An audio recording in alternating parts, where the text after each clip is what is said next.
Hi guys! In this video, you're gonna learn how to use Twitter for business promotion. To do that, step 1. Create an optimized profile. Set up a Twitter account specifically for your business. Use a clear and recognizable profile picture, such as your company logo, and write a concise and engaging bio that highlights what your business does. Step 2. Build a targeted following.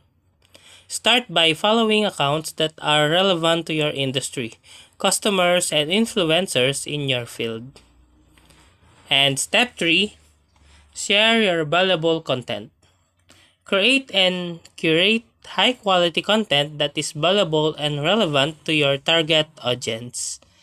And last, use Twitter's feature effectively.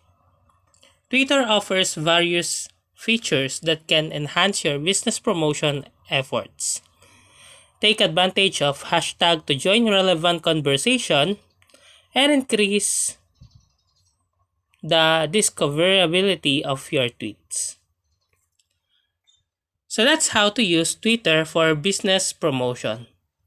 If you like this video, please click the subscribe button and click the bell icon to notify you to our next tutorial. Thanks for watching.